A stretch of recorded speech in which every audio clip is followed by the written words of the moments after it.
queria ouvir de vocês, então, por que esse assunto saiu de um campo de sensibilização, né, e passou a exigir uma postura mais concreta das empresas. A gente sabe que teve toda essa questão da norma, mas eu acredito que tem algo mais aí para a gente entender, né? Isso eu posso falar bem, porque é bem o caminho da Vida. Hoje, nós vivemos num mundo antifisiológico. Desde a época que começou o celular a ser uma ferramenta para todos, isso mais ou menos começou em 2009, em 2014, o mundo fabricava 1 bilhão de celulares por ano, hoje fabrica 1 bilhão, 1 bilhão e meio, todos somos hiperconectados. E essa hiperconexão não é fisiológica. Nós ligamos mecanismos de defesa fisiológicos, que chama-se luta e fuga, como se estivéssemos na selva e tivesse um bicho atrás da gente, um rugido. Quando vem uma mensagem que você não sabe o que fazer, quando vem uma cobrança fora de hora, quando vem uma comparação na rede social, quando seu filho está fazendo alguma coisa errada e alguém está falando para você. Então, hoje, esse mundo está levando as pessoas a terem nível de estresse muito alto, nível de cortisol muito alto, isso traz um monte de doenças e um monte de problemas, incluindo saúde mental. Por isso, hoje, esse tema acabou chegando na legislação. Ele é um tema de verdade, ele não é um tema inventado pela legislação, ele é um tema que afeta a todos nós, como pessoas e como empresas. E por isso que deixou de ser uma sensibilização e passou a ser uma necessidade. Perfeito. A gente, quando estava preparando o webinar, né, então, conversando aí com a Aline e com o Cláudio, a Aline chegou até a comentar, né, que até um tempo atrás as empresas tratavam os riscos psicossociais como algo sob a ótica de bem-estar, e aí a gente estava falando de pré-pandemia, né, principalmente pré-pandemia. Aline, o que muda quando esse tema passa a ser encarado dentro de uma lógica de gestão de riscos e não uma ótica de bem-estar? Bom, exatamente o que muda é o foco na gestão dos riscos, ou seja, a capacidade da empresa de demonstrar que reconheceu estes riscos, adotou as medidas proporcionais a eles e acompanhou os seus desdobramentos. Então, eu costumo dizer que, na prática, isso muda a posição do empregador em pelo menos 3 dimensões, né? A primeira delas é a dimensão das fiscalizações. Esperamos que elas vão começar a ocorrer. Os órgãos que fiscalizam o Ministério Público do Trabalho, o Ministério do Trabalho e Emprego. Então, o auditor fiscal do trabalho, por exemplo, do Ministério do Trabalho e Emprego, ele não vai chegar na empresa e perguntar se ela apenas se preocupa com a saúde mental do seu trabalhador, do seu colaborador, mas sim se ela identificou os fatores de risco e, a partir do momento que ela fez a identificação, o que ela tomou de providência, né? Quais foram os atos. O segundo aspecto é contencioso trabalhista, litígio. Não sei se todos sabem, aqui o Brasil é um dos países que mais tem ações trabalhistas em andamento, né, em termos de mundo. E aí, quando esse empregado entra com uma ação trabalhista, alegando lá adoecimento pelas causas organizacionais, né, doenças com nexo de causalidade com o trabalho, o que vai fazer a diferença na defesa da empresa é conseguir demonstrar que tinha um processo estruturado de gestão e não apenas aquelas questões pontuais, ou um programa genérico, ou apenas uma ação de well-being no ano, né? Tem que mostrar mesmo um processo estruturado de gestão e de acompanhamento. E o terceiro aspecto é a governança, né? As lideranças, elas precisam ter ali uma responsabilidade clara neste tema. Silêncio, inércia podem agravar a posição da empresa. Eu digo silêncio e inércia no sentido de identificar os riscos e nada fazer, né? Então, eu acho que sim, a gente saiu do campo do cuidado apenas para entrar num campo de fazer a gestão dos trabalhadores, gerir este cuidado, documentando as evidências dessa gestão. Seria isso. Perfeito. Cláudio, e do ponto de vista das empresas, onde que estaria a maior dificuldade hoje? Entender o conceito ou transformar esse conceito em uma rotina de gestão, já que a gente estava falando da questão da gestão? A primeira parte, eu acho que já está acontecendo pelo que a Aline explicou. As pessoas já entendem o conceito. Certo. A conta está ficando alta, tanto no plano de saúde, quanto na parte trabalhista. O tema é muito falado, estamos falando nessa legislação há 2 anos. Então, entender, já entenderam. Agora, o grande problema é como é que transforma tudo que é subjetivo em dado. Quando a gente fala em risco psicossocial, não é uma febre, que eu vou lá e falo, quanto tem minha empresa? 37? Não, estou com febre. Ninguém tem esse número, tanto que a legislação é aberta. Houve muita reclamação que queriam que o governo dissesse como mede. Não tem como medir, tem muitas maneiras de medir.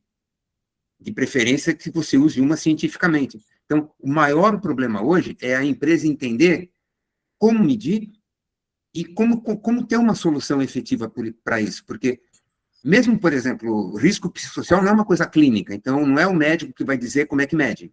Também não é uma coisa da psicologia, porque não é um transtorno, eu não estou doente, é uma relação. Então, esse é um tema que é muito voltado à capacidade de transformar uma informação subjetiva em dados estruturados. E com isso você consegue ter governança sobre isso, tomar ações, planejar e acompanhar. Esse é o grande problema que eu vejo hoje, esse entendimento. Perfeito, tem que ir mais para o lado operacional da coisa. Quando vocês aí, Aline, o Cláudio, né, quando vocês olham para o mercado, a impressão é que as empresas já estão preparadas ou ainda estão tentando entender por onde começar? Eu acho que eu posso começar aqui, Cláudio. Eu acho que as empresas ainda estão num estágio de começo intermediário, ou seja, elas entenderam a relevância do tema, muitas já fizeram algum tipo de ação inicial, como pesquisas de clima, treinamentos pontuais, mas por conta de dúvidas ou até por ainda não entender exatamente como seguir, elas não fizeram, não conseguiram transformar isso num processo efetivamente contínuo e documentado. Então, o que eu tenho visto com muita frequência é intenção de fazer, mas pouca execução, né? E, de novo, não por má fé, nada disso, às vezes por não saber por onde ir, que ferramenta utilizar, porque elas estão vendo que elas precisam atuar, é um assunto importante, o tema chegou, entrou em vigor, não teve uma nova postergação, mas não sabem exatamente como organizar isso de uma forma que gere uma rastreabilidade e uma sustentação jurídica futura, né? E aí eu acho que é o ponto mais crítico, mais importante para trazer. Não adianta ter feito alguma coisa muito pontual, se no momento em que a empresa for questionada, ela não tiver como mostrar as evidências, né? Mostrar como ela acompanhou e continuou, deu continuidade ao processo. Então, o ponto de atenção é esse, né? Fazer, dar continuidade, dar rastreabilidade a tudo isso. Se eu posso complementar um pouco isso, viu, Aline? Uma coisa que me chamou muito a atenção esse ano, em janeiro, a McKinsey liberou um estudo dos Estados Unidos, você vê, não tem a ver diretamente com a legislação brasileira, mas para ver o tamanho do problema, dizendo que as empresas americanas, os RHs principalmente, a área de gestão de pessoas, não conseguem contratar soluções de saúde mental, porque a quantidade de ofertas e a diversidade é tão grande que as pessoas ficam em dúvida do que é efetivo. Então, eles fizeram uma publicação, um estudo científico do McKinsey Health Institute, com 115 tipos de intervenções que são válidas para o mercado americano e também para o brasileiro, mostrando para as empresas o que era científico, o que não era. Então, esse problema é muito grave. A empresa que está ficando, aqui no caso que tem uma legislação cobrando data, a empresa que está deixando para amanhã, talvez quando ela for ver o processo, ela começa a se bater nisso. Isso não serve, isso não está completo, isso não chega até o fim, isso não tem engajamento. Aí tem N fatores que podem somar, isso pode demorar um tempo, principalmente as grandes empresas, onde implementar um processo é como virar um navio, um transatlântico, nunca é fácil. Então, esse é um ponto de muita atenção hoje, isso é sério e precisa de um processo que é complexo. Perfeito, Claudio. Então, a gente passa já de uma situação que não é apenas reconhecer a importância desse tema, mas sim sair dessa abordagem mais genérica e vamos começar a pensar em estruturar processo, responsabilidade, acompanhamento e, pelo que vocês estão falando aí com bastante frequência, a questão das evidências, né, que a gente vai continuar falando aqui, vai falar mais ainda sobre isso, né? Acho que agora a gente vai entrar exatamente nesse ponto aqui, né? Na prática, o que diferencia uma empresa que apenas comunica cuidado, né, de uma empresa que consegue demonstrar diligência, né, diligência? Eu posso começar aqui trazendo um comentário que a diferença, a meu ver, está em 3 palavrinhas: método, continuidade e registro. Acho que isso a gente está falando bastante, né, reforçando que é muito importante ter método, continuidade e registro. Existe aquela empresa, por exemplo, que só comunica o cuidado e faz as ações pontuais, como eu disse anteriormente, como uma palestra no Janeiro Branco, por exemplo, ou um canal de escuta que existe, mas não é monitorado, não tem o acompanhamento, um treinamento que aconteceu uma vez e nunca mais, não teve desdobramento, acompanhamento. Isso tudo é uma empresa que faz só questões pontuais sem continuidade. Não é recomendável. A empresa que realmente demonstra diligência, ela tem um ciclo. Ela identifica os riscos, ela define as medidas, ela acompanha a execução, revisa o que funcionou, registra esse percurso. Quando eu falo registro, documenta esse percurso. Para além de um PGR, você tem que ter seus documentos, né? Como a gente disse anteriormente, para casos de fiscalizações, contencioso trabalhista. Por quê? Na esfera trabalhista, o que vai sustentar a posição do empregador, né, de defesa, não é tanto o volume nem as iniciativas pontuais, mas a coerência e a continuidade. Coerência entre o risco identificado e a resposta adotada, com continuidade e registro. Então, assim, se a empresa mapeou a sobrecarga de trabalho como fator de risco, por exemplo, e a única medida foi uma campanha pontual de conscientização, tem uma desproporção aí, evidente, para o que ela mapeou de risco.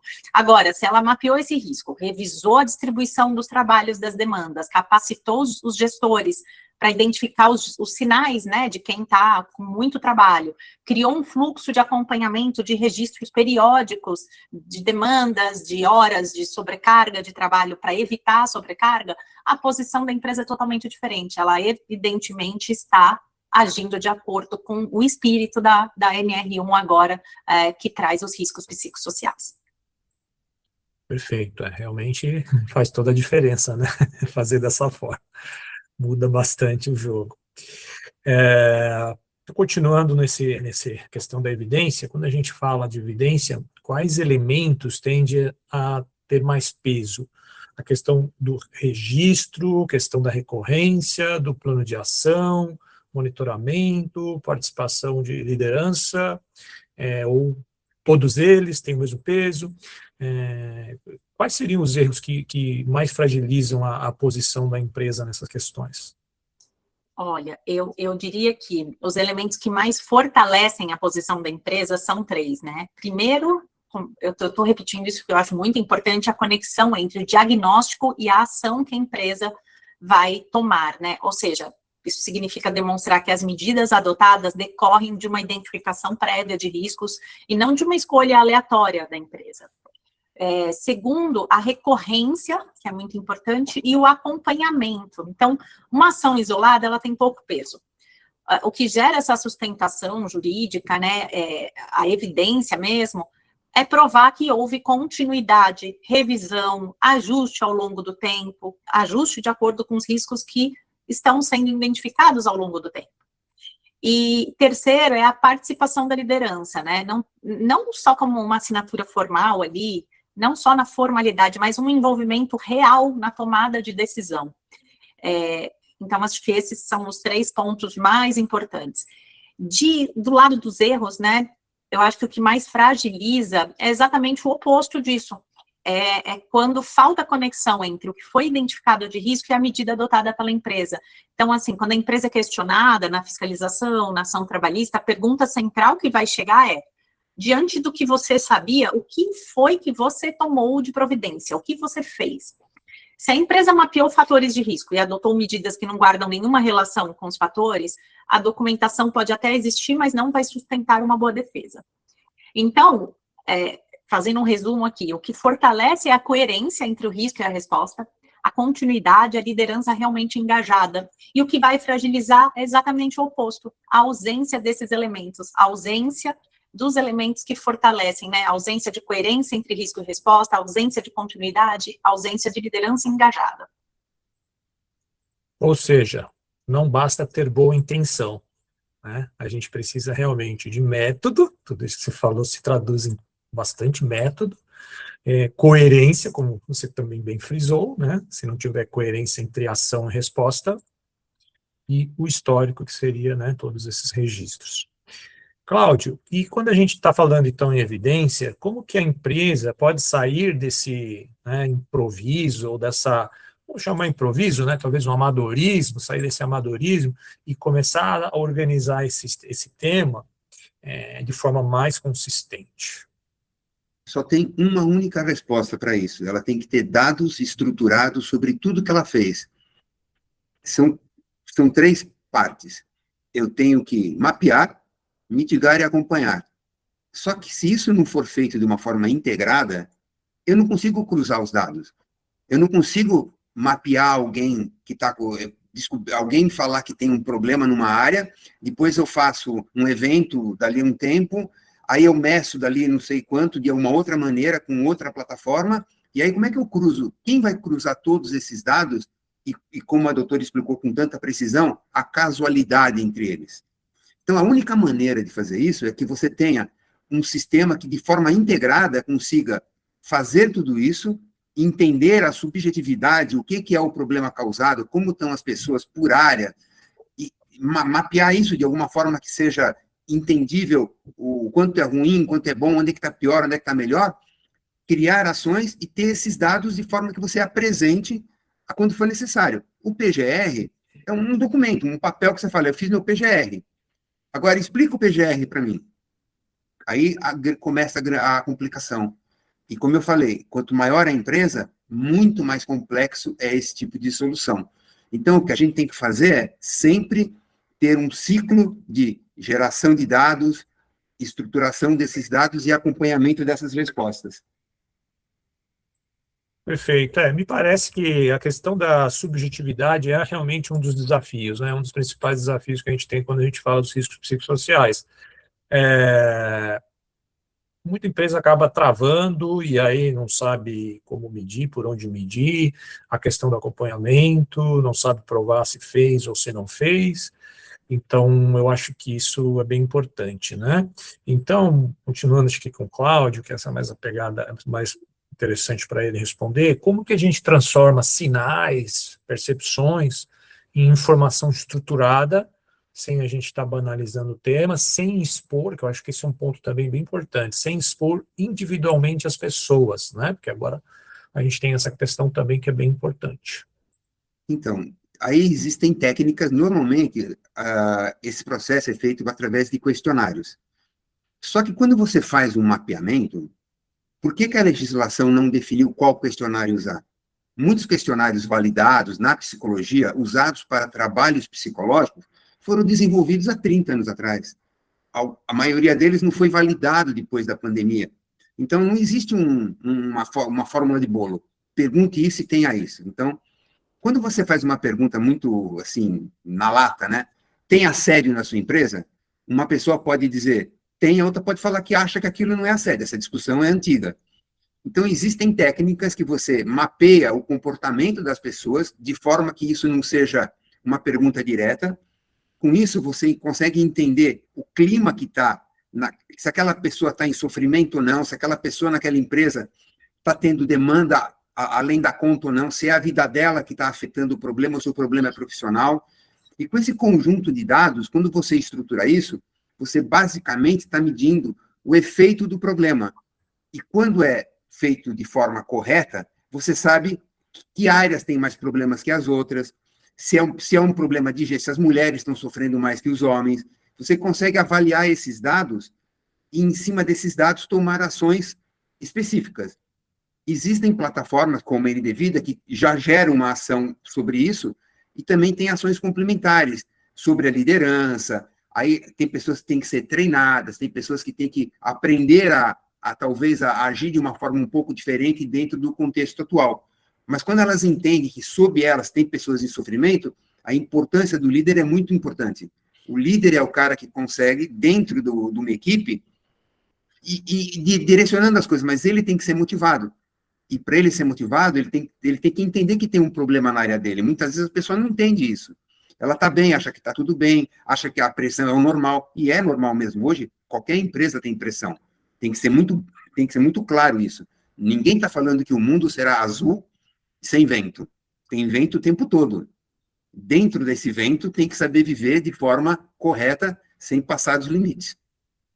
Sim, a era das certezas e estabilidade já passou faz tempo, né? Muito tempo, não volta mais.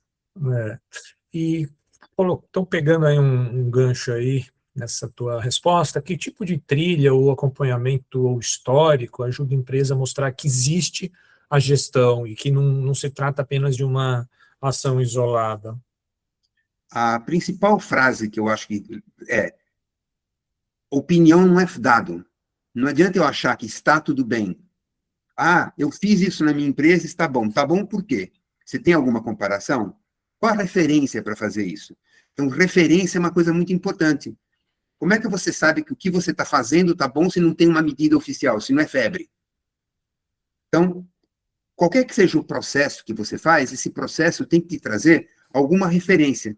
Com base nessa referência, você vai saber se o que você está tendo na tua empresa está melhor ou pior que a referência. Não é um benchmark a ser alcançado. Hoje, todo mundo tem problema. A vida está mais difícil. Não existe empresa que é obrigada a dar lucro, ainda mais num país um pouco inconstante como o Brasil, que não sofra pressão. Tem pressão todo dia. Como é que se separa o nível de pressão bom do que já passou? Ainda tem que levar em conta o problema particular de cada um. Tem pessoas que suportam pressão melhor, tem pessoas que suportam pressão pior, e não é culpa da empresa nem do chefe. Então, é uma grande complexidade fazer essa avaliação. E isso a gente só consegue fazer tendo referências com padrões de mercado, onde a gente entende que as pressões estão distribuídas, então, isto é um número que é mais ou menos o que a vida traz.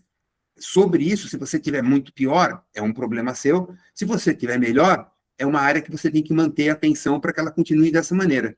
Então, comparação, hoje é a única maneira de você entrar nesse mundo de subjetividades e ter certeza das suas ações. Você tem que ter referência.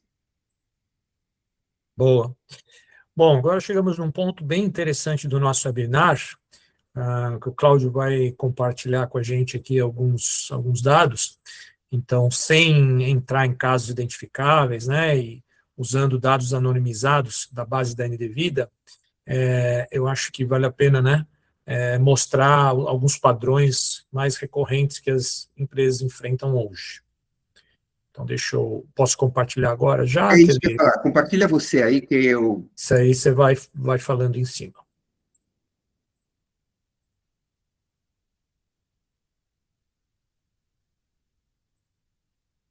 Então, eu vou começar pelo fim, né? Porque para chegar nisso que a gente chama de matriz de risco psicossocial, existe toda uma passagem pela plataforma, mas basicamente, como é que a gente mede risco psicossocial?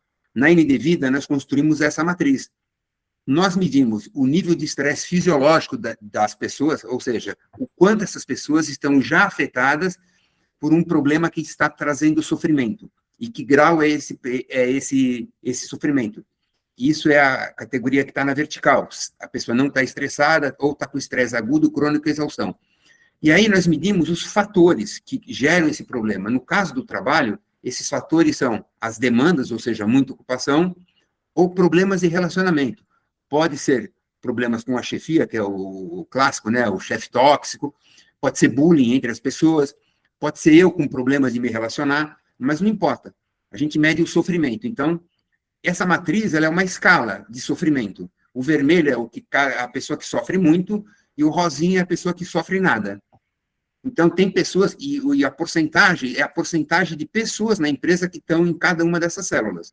Isso a plataforma calcula automaticamente. Quando eu somo essas duas matrizes, eu tenho a porcentagem de pessoas que está em alto sofrimento na empresa por problemas de demanda ou por problemas de relacionamento profissional. Então, a gente tem esta barra na direita, que é a barra de risco psicossocial. Então, isso aqui é a nossa referência hoje de mercado de algumas milhares de pessoas e dezenas de empresas. 20% das pessoas que têm problemas de sofrimento de risco psicossocial. Isso deveria ser eliminado. Nós temos departamentos que não têm vermelho, estão no amarelo. O amarelo, o que é alto? Alto é normal. É normal você estar com problema de demanda. É normal você ter problemas de relacionamento. Todo mundo tem.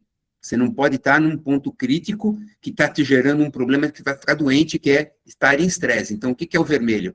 Pessoas que estão com estresse fisiológico já acontecendo com sofrimento elevado. Pode mudar o próximo.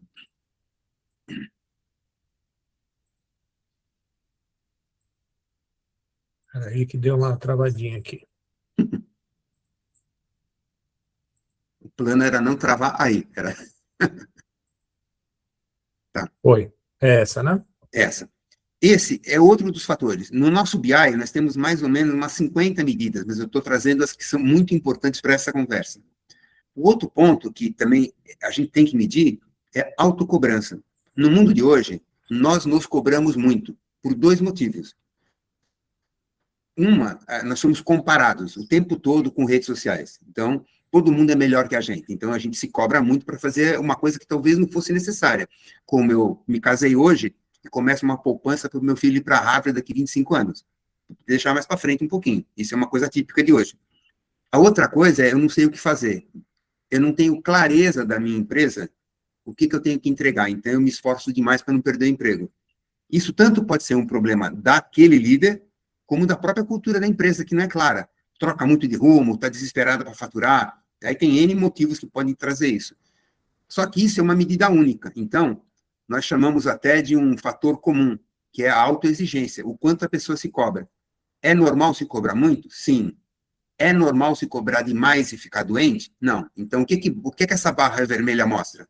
As pessoas que estão com estresse fisiologicamente já elevado, têm problemas clínicos já instalados, e que têm um sofrimento elevado por se cobrar demais. Esse é um número que nos surpreendeu. Desde que a gente mede isso há quase 2 anos, nessa forma, é um número que mais aparece. A autocobrança é exagerada no mundo de hoje. É um grande caminho. Então, esse é um componente que eu estou marcando com esse círculo, é mais um componente importante nessa medição. Próximo slide. Vamos lá. Não sei porque ele está demorando um pouquinho para mudar aqui. Estou clicando e ele demora. Vou falar para o Bira trocar tua máquina. Aí. Tá.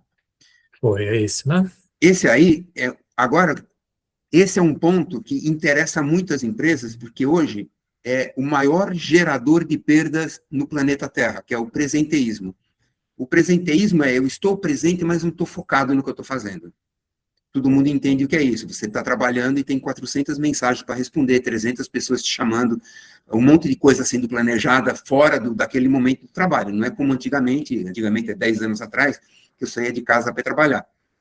Então, hoje tem um estudo japonês que mostra que o presenteísmo custa 25 vezes mais que o absenteísmo para as empresas no Japão. No Japão, que mediu isso de uma forma bacana recentemente, em maio do ano passado, isso custa 1,1% do PIB japonês, para vocês terem uma ideia do quanto isso é importante. E o presenteísmo é uma consequência do estresse.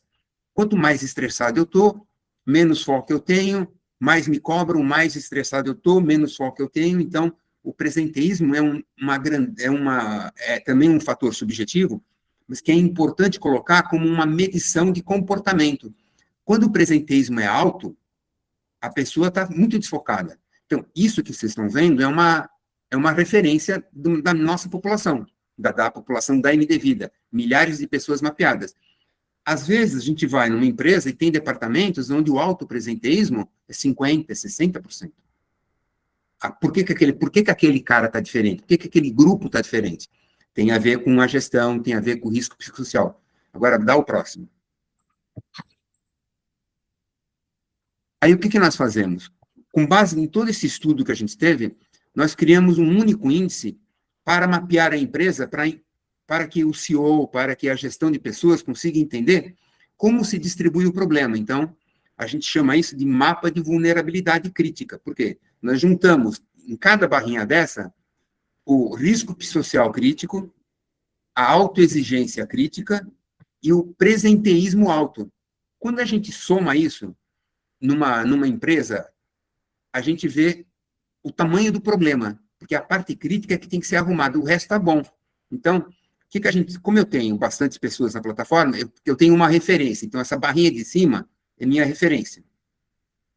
A parte de baixo é uma empresa que aí está anonimizada. Olha, ela está um pouquinho pior que a referência. Mas pouca coisa, isso não é uma coisa crítica.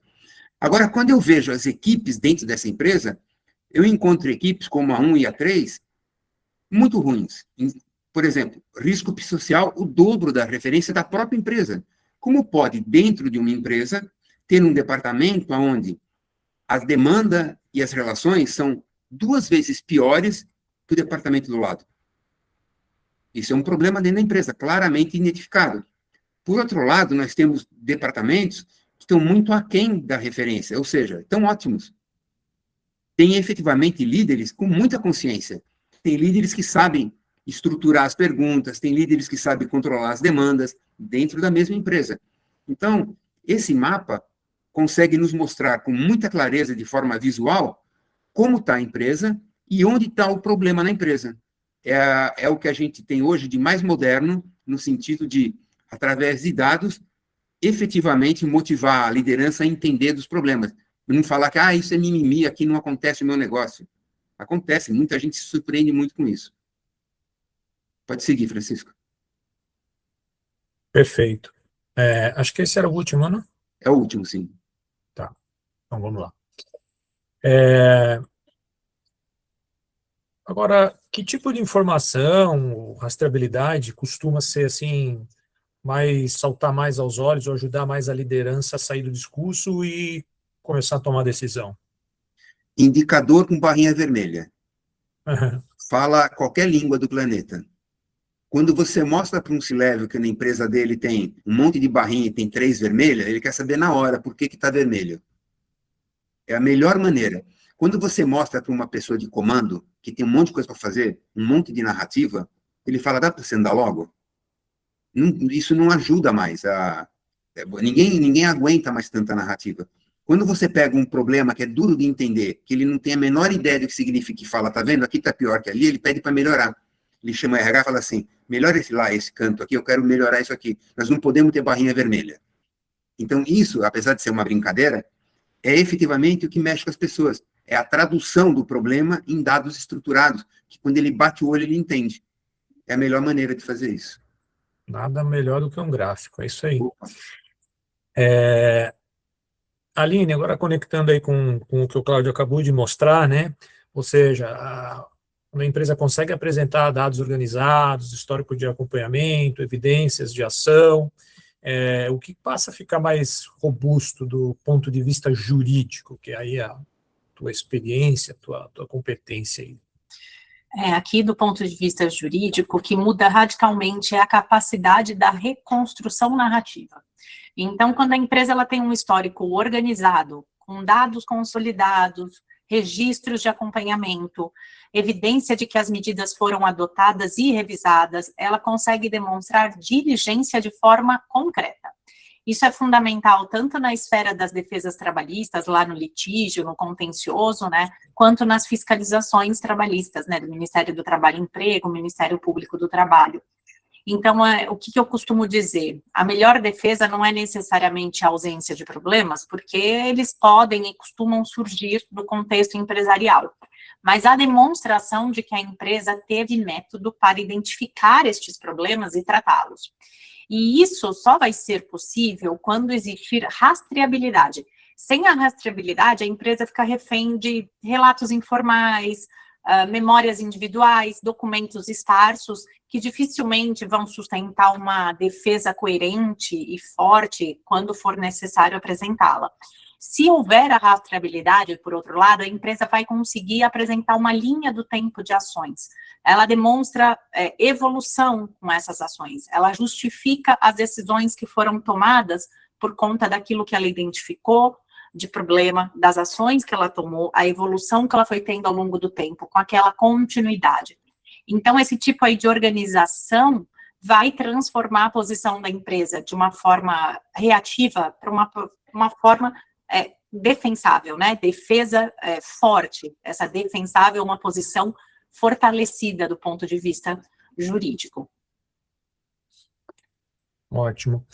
Acho que também a gente já tocou nessa questão da documentação, mas eu acredito que vale a pena a gente dar mais uma atenção aqui a esse ponto. Existe uma linha tênue entre documentação consistente e documentação apenas formal, né? Aquela só para cumprir e aquela que realmente faz a diferença. Como a gente pode evitar, né? A empresa pode evitar fazer muito registro, né? Fica fazendo muito registro demais e gestão de menos. Pode ser para a Aline essa, depois eu falo. Então, tá, olha, na minha visão, isso é uma armadilha real mesmo, e mais comum do que parece, né, essa questão da documentação. Porque muitas empresas, quando elas percebem a importância de ter a documentação, começam a registrar tudo de uma forma mecânica, sem que aquilo reflita um registro de uma decisão realmente feita com análise, com gestão.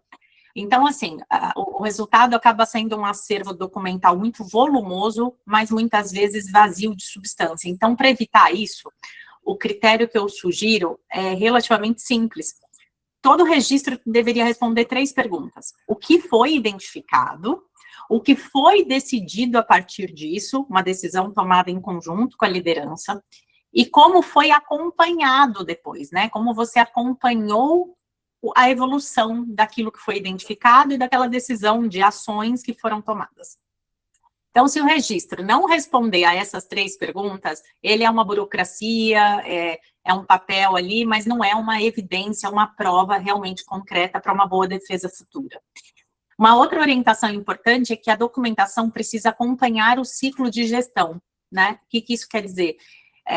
O registro dessa documentação nascer junto com a ação que foi tomada, e não depois, muito depois, só para formalizar alguma coisa, tem que ser ao mesmo tempo, de uma forma autêntica, está tomando a decisão de tomar aquela ação, já registrar, já documentar, e com continuidade, continuar documentando. Isso vai trazer a defesa mais robusta para a empresa em caso de fiscalizações, ações trabalhistas, e lembrando que a fiscalização não depende exclusivamente de uma denúncia de empregados, tá? Ela pode acontecer no contexto de uma força-tarefa do Ministério do Trabalho e Emprego, por exemplo, por isso que é tão importante estar com essa documentação aí real, né, dentro de casa de uma forma robusta. Cláudio, quer complementar? Você tinha falado? Não, quero sim, porque o que acontece? Imagina uma empresa viva. Ela tem lá 3 mil pessoas, ela roda 10% ao ano, todo ano entram 300 pessoas, tem 100 líderes, os líderes também trocam. Então, você mede hoje, amanhã é outra pessoa, depois é outra. Então, quando a gente fala de acompanhamento com dados, é automático. A plataforma, ela mede quem está entrando, tira quem está saindo, coloca um novo líder. Então, você vai tendo um retrato automático de como está a sua empresa. E isso é feito levando em conta uma coisa muito importante, que é sigilo e proteção de dados. Como nós estamos falando de dados sensíveis, a gente não usa os dados direto da pessoa. Ninguém fala para ninguém o que cada pessoa tem. Mas as medidas das pessoas viram números que são feitos as equações com eles, e a gente trabalha com esses dados. Então, sem nunca identificar ninguém, nós conseguimos gerar dados. Poxa, mas como é que eu provo que aquela pessoa fez isso? Porque o dado que não é sensível é a frequência. Então, quando a plataforma convida uma pessoa para entrar, isso é eletivo numa empresa, você não pode obrigar o cara a responder nada. Então, quando ela convida a pessoa para entrar, a gente está convidando várias vezes. Eu não aceitei. Então, esta pessoa foi convidada dia tal, hora tal, 10 vezes e não aceitou participar do programa que a empresa oferece. E as pessoas que entraram, são marcadas também, respondem o questionário, a gente sabe a data que eles responderam, não as respostas deles. Aí a plataforma convida essas pessoas para um processo de melhoria automático, tem uma parte toda digital da NDVida, que tem uma interação diária, as pessoas entram também, a presença delas é marcada. Então, a gente consegue gerar uma informação assim, esta pessoa foi convidada, não aceitou, 70% da empresa está ativa na plataforma. Essa pessoa está ativa na plataforma, respondeu as perguntas com esse contexto, o contexto dela foi analisado, o BI foi entregue, e essa pessoa teve tantas aulas sobre esse tipo de tema, em tais horários. Então, sem nunca entrar no sigilo do dado, a gente prova que a ação da empresa efetivamente foi feita de forma auditável.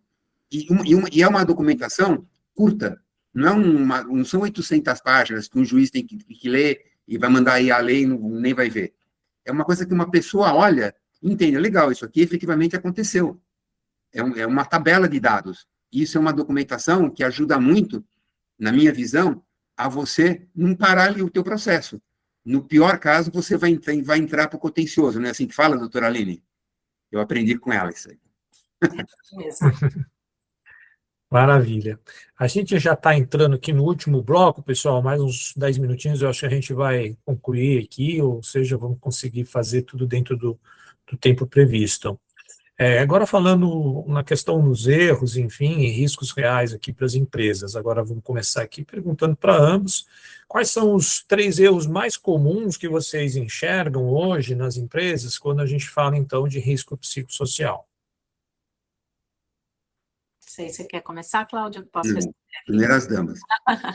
Olha, os 3 erros que eu mais vejo. Primeiro, tratar o tema exclusivamente como campanha de bem-estar, sem integrá-lo ao gerenciamento de riscos ocupacionais, ou seja, a empresa faz ações bonitas, né, mas desconectadas de qualquer diagnóstico ou plano de ação estruturado. Um segundo erro muito comum é não envolver a liderança de forma efetiva. O que eu quero dizer com isso?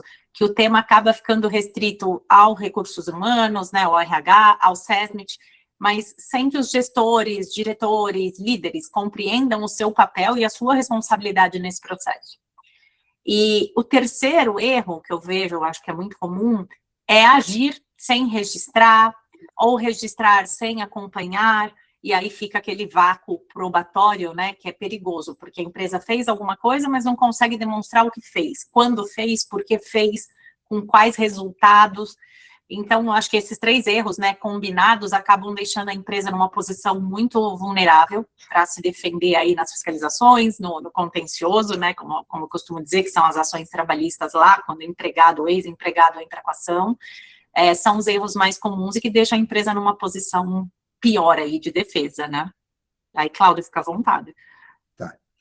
Então, na minha visão, qual uma coisa que mata na largada? Eu vou cumprir a lei. Não é a lei, é um problema. Essa lei é uma lei que fala de um problema real. Não tem que matar a lei. É um problema que está comendo a empresa.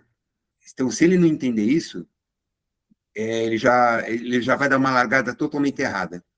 A outra, que é muito comum, é acreditar que eu vou fazer um treinamento e vou implementar riscos psicossociais na minha empresa. É um processo, não é um treinamento, não é um questionário, não é uma tabela. É efetivamente um processo complexo. Então, um risco muito grande que a empresa tem é comprar um serviço baseado, que não é inteiro. Eu vou passar um questionário, depois eu faço as minhas ações. E dali um ano ele não fez mais nada, nem daquilo, não acompanhou nada, porque a doutora já explicou com precisão que ele não tem nada na mão. Esse é o ponto focal da coisa. Não é uma ação, é um processo. Eu falo hoje que saúde mental é como se fosse um CRM de saúde mental. Que nem você tem um processo para fazer nota fiscal, você tem que ter um processo para tratar a saúde mental dentro da empresa. E não a doença, não é tratar transtorno, não é plataforma de telepsicologia. É um processo contínuo de mapeamento, ação e manutenção dessa situação, de eu saber como está a minha empresa em relação aos riscos psicossociais, à saúde mental, ao estresse dos funcionários. Esse é o erro maior que pode ser cometido, não chamar isso de processo. Perfeito, Claudio. Essa questão do risco, então, o que mais aumenta o risco para o empregador, Aline? Não agir sem critério algum, não conseguir demonstrar o que foi feito, agir e não conseguir demonstrar o que foi feito? Olha, obviamente todas as situações... Todas, né? Mas eu diria que agir sem critério me parece ser a situação mais perigosa. Por quê? Quando a empresa simplesmente não age, ela corre o risco da omissão, que é grave, sem dúvida nenhuma é grave.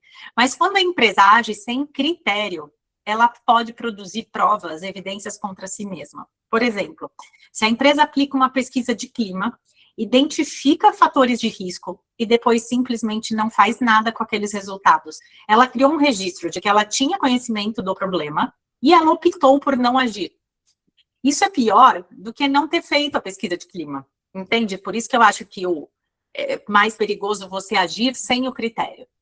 Agir sem conseguir demonstrar, né, é quase tão prejudicial quanto não agir, porque numa eventual discussão judicial, o que não está documentado é como se não tivesse existido, então ainda continua sendo pior agir sem critério. Mas a combinação ideal, né, para não ter esses riscos, e o que as empresas deveriam buscar é agir com método, registrar com coerência e acompanhar, né, ter continuidade neste tema, né, continuar. Então, você tem o método, você registra e você tem a habitualidade, você continua os registros, continua aplicando o seu método, seria o ideal. Bom. E, Cláudio, o que mais compromete a capacidade da empresa para construir uma evidência útil? A falta de constância, falta de organização ou falta de leitura gerencial dos dados? Essas três coisas que você falou dão falta de processo. Então, o que a gente vê às vezes? A empresa faz alguma coisa porque alguém lá na empresa se motivou, tem a sensibilidade e compra ou tem uma iniciativa de criar alguma coisa. Amanhã essa pessoa sai da empresa, quem vai seguir com isso? Cadê os dados? Onde é que estão? Então, a minha recomendação é, tem que tratar esse tema como sendo um tema específico, como se fosse uma contabilidade, como se fosse um sistema de pagamento, é um sistema de gerenciamento de saúde mental. Ele tem que ter começo, meio, fim, continuidade, independer de pessoas, independer de coisas externas. Como a doutora Aline colocou, senão chega uma hora que você tem dados de uma coisa que você não comprova que você fez, você está jogando até contra você mesmo. Isso é muito fácil de acontecer.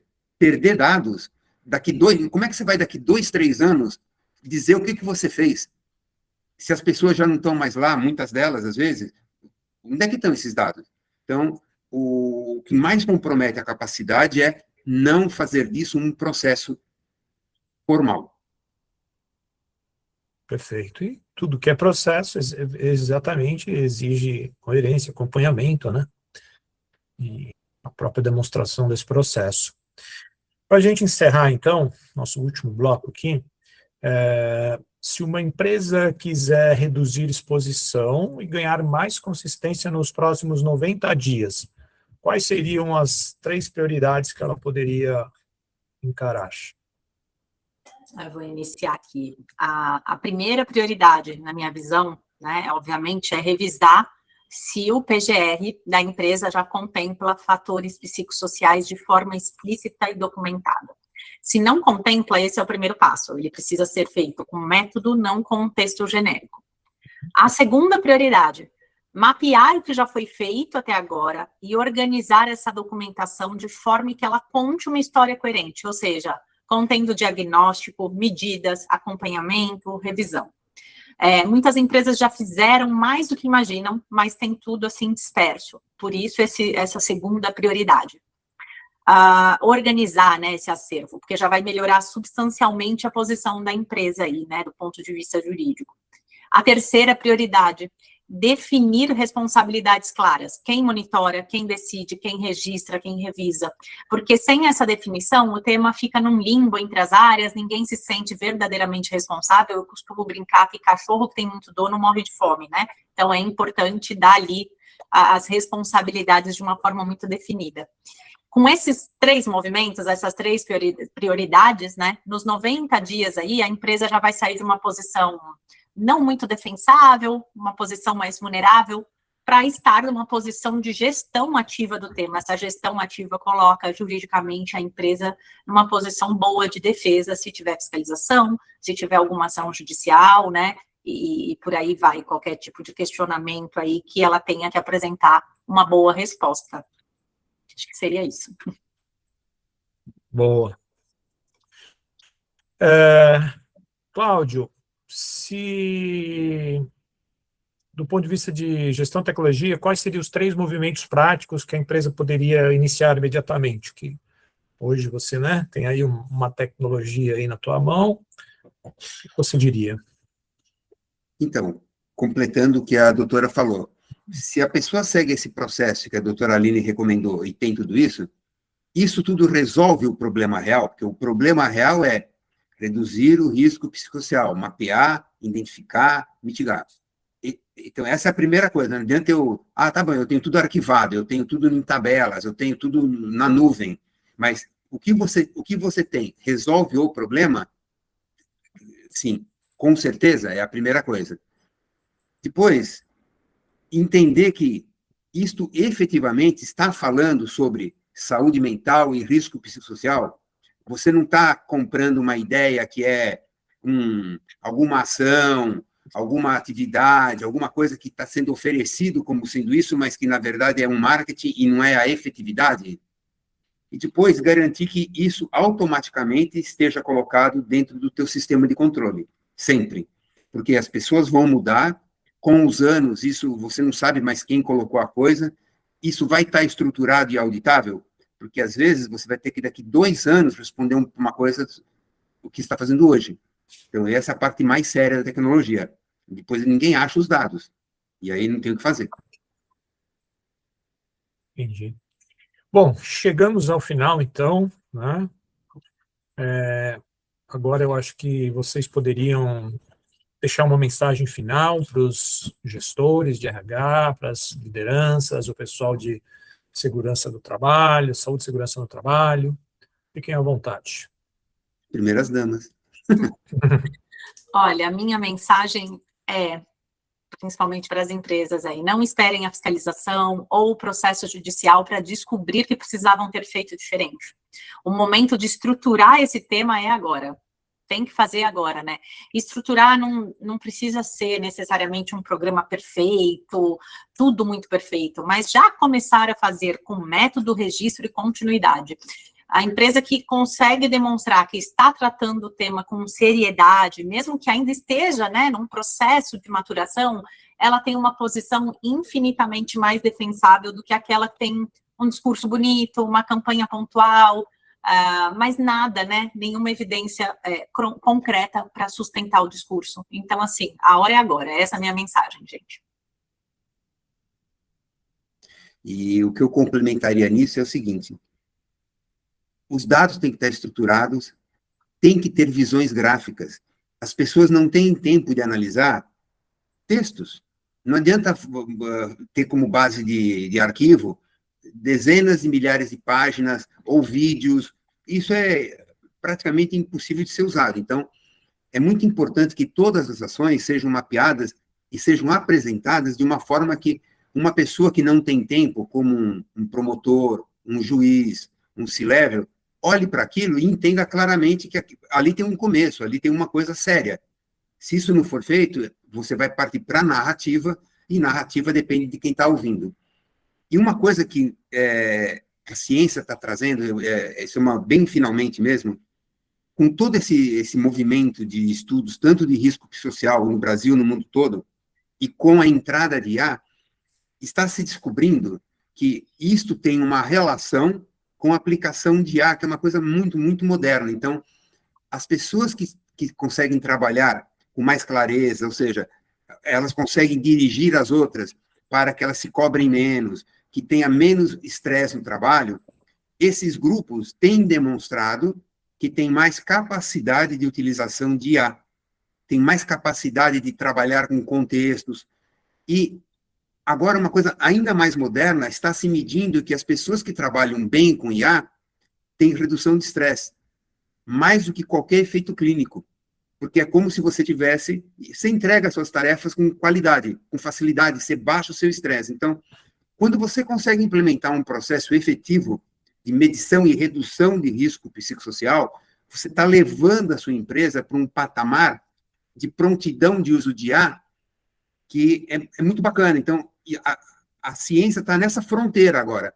A IA é uma coisa muito nova, né? Eu aprendi uma frase que eu adoro, que é: usar IA é que nem você ler um livro que o cara está escrevendo, e você está ouvindo a caneta dele, você está uma página antes dele, você não sabe o que vai vir. Então, é tudo muito novo. Então, nesse movimento do tudo muito novo, uma coisa grandemente positiva é que o uso correto de IA ajuda a reduzir o estresse.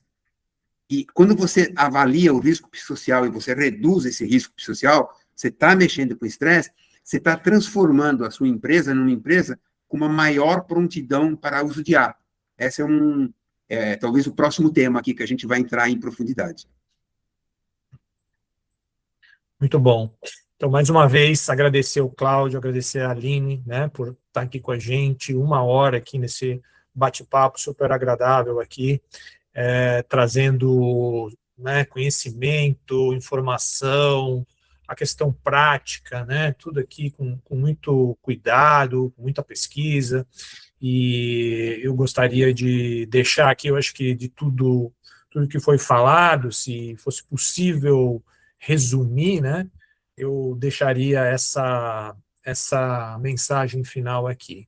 Estou compartilhando aqui a tela aqui, que eu acho que vai, de forma bem sucinta, traduzir tudo o que foi falado aqui.